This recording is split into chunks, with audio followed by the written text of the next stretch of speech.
Hi friends, వంట రాని వాళ్ళు కూడా ఈ బియ్యం వడియాలు అంటే పువ్వులు అంటారండి. ఈ పువ్వుల్ని ఈజీగా చేసేసుకోవచ్చు. చూడండి ఎంత క్రంచీగా క్రిస్పీగా ఉన్నాయో. సో ఇది ఎవరైనా తేలిగ్గా చేసుకోవచ్చు. సగ్గుబియ్యం వడియాలు రాని వాళ్ళు కూడా ఇవి చేసేసుకోవచ్చు. చాలా చాలా ఈజీ అండి ఈ ప్రాసెస్ అనేది. 2 రోజులు ఎండలో పెట్టేస్తే చాలండి. సో నేను 1 గ్లాస్ బియ్యానికి 1/4 కప్ సగ్గుబియ్యం తీసుకొని నైట్ అంతా నానపెట్టేసుకున్నాను. దీనికి 1 గ్లాస్ బియ్యానికి 6 గ్లాసులు వాటర్ అండి. రాత్రి 2 గ్లాసెస్ పోసుకొని నానపెట్టేసుకున్నాను. ఆ తర్వాత మిక్సీ జార్లో వేసుకొని మెత్తగా పేస్ట్ లాగా చేసేసుకున్నాను. చూడండి అసలు బరక్ అనేది తగలకూడదు.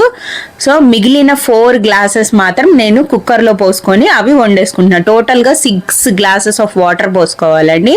సో 4 గ్లాసెస్ ఇలా పోసుకొని మరిగించాక మరిగే ఈ లోపల పచ్చిమిర్చి, అల్లం, ఉప్పు వేసుకొని మిక్సీ వేసుకున్నాను. సో 2 టేబుల్ స్పూన్స్ నువ్వులు, 2 టేబుల్ స్పూన్స్ జీలకర్ర వేసుకున్నాను.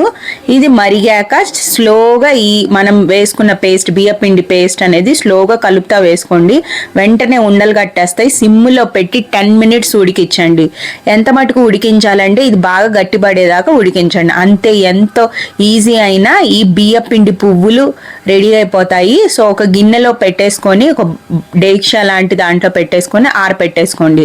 అంతే, పైన ఇంకా వడియాలు పెట్టుకోండి. సో మా పిల్లలు కూడా హెల్ప్ చేశారు. ఇది సండే సాటర్డే పెట్టుకుంటే వాళ్ళు కూడా మనకి హెల్ప్ చేస్తారు. సో రాళ్ళు లేవని చూడండి, ఈ వెయిట్స్ పెట్టుకున్నాము.